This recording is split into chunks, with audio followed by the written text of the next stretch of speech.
Hello YouTube. Alright, so this is a Super Bengal Piers Simpson Mark II.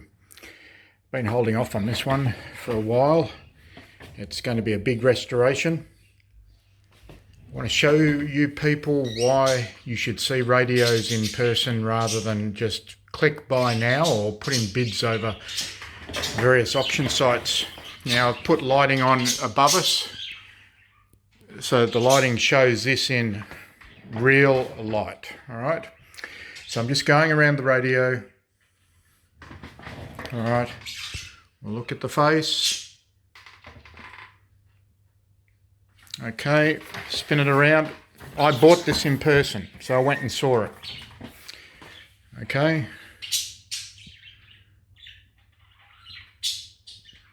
now we're going to open it up in a minute and I'll show you what I found. All right, this is a, I want to share with you, I picked this up off Facebook, I think it was, but it was also advertised on other mediums. I picked this up for $110, I think it was, and I pulled it apart, took my test meters, showed the people that were there, you know, the pitfalls, what wasn't working, in all of its honesty. I had people bidding, trying to buy this, and I saw the emails for $400 Australian. I didn't believe it until one of them contacted me and asked if they could buy it off me for $400. Why? I'll show you in a minute. All right, we'll start undoing the screws and I'll show you the insides. All right, the lid's off. This is going to be a quick one. But the first thing you notice is wires, electrical tape, okay?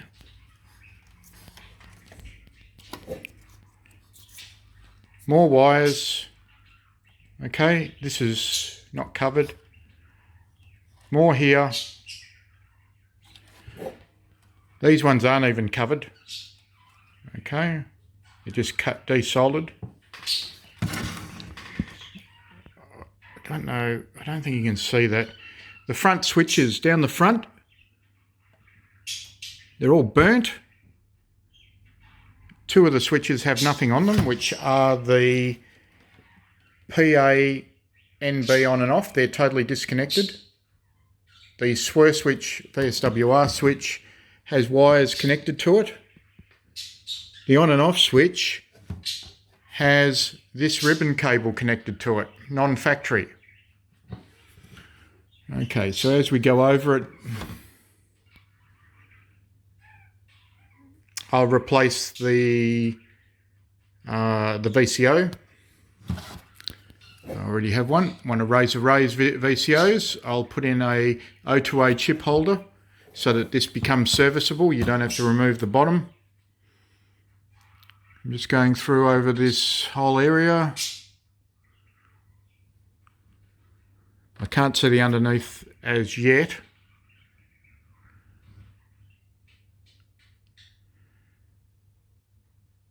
So it's an 18, I think.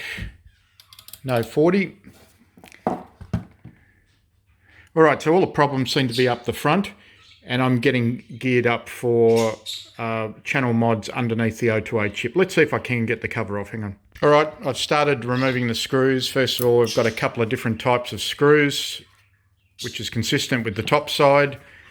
And then we've got standard screw fittings as well. And this just shows you how we, all of us are guilty of this, used to treat radios over the course of the 80s, 90s, and till the mid or late 90s when things started getting very rare. All right, I'll get the, I've got to get a standard screwdriver. Hang on a minute. All right, so they looked all right. They look the same. Standard screws on top, two different size threads. This one here has opened up. This one here has opened up the chassis. So I'm going to need to do some work to put the original screws back in. The normal screws on this radio were your self-tapper with a dome top and Phillips. That was on the bottom. On the top, it was the Cobra type machine screws, M3, I think, M2. and all of those have been rounded over from years of just pulling it apart, putting it back. Hang on. All right, so here's the jankiness. All right, so all the tracks have to be rebuilt down here. They've all been, it looks like, gouged with a screwdriver, which was pretty normal back then. So if we can get underneath of that, yep, we can see what we're up against. So that's where I'm probably going to start this repair, rebuilding the tracks with new fresh copper tracks underneath. We've got more jankiness here. I'll have to look into it because I haven't seen that before. We've got, so many wires. Look at this. I guess that's coming off the CBPA and the noise blanket switch as we go through. The first step is I'm going to replace that power plug with a new modern power plug into here. It's a 240 volt radio. And then start rebuilding it. We've got to work out how to restore the faceplate. And I'll do videos on all of that. So to give you some idea, I've seen these radios selling recently, and I've actually helped a person sell one for around about $350 to $400 in, you know, good user condition. I've seen them in the box, mint, selling for up to $850 type Australian dollars. So there you go. We look at radios on the internet.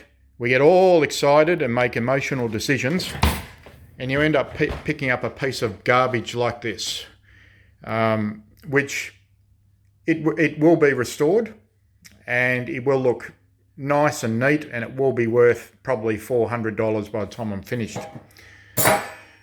The second stage is to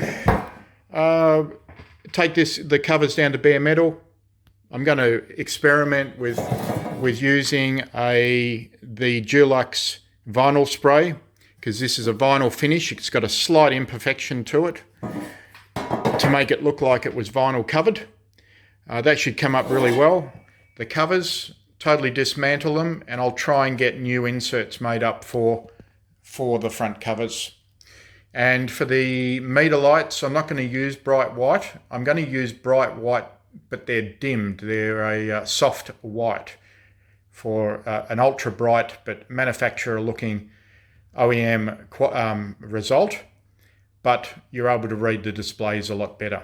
All right, there's my video for today. A Super Bengal Mark II or whatever it is base station, soon to be started. Thank you very much. Take care. Please comment, like and subscribe. Appreciate it.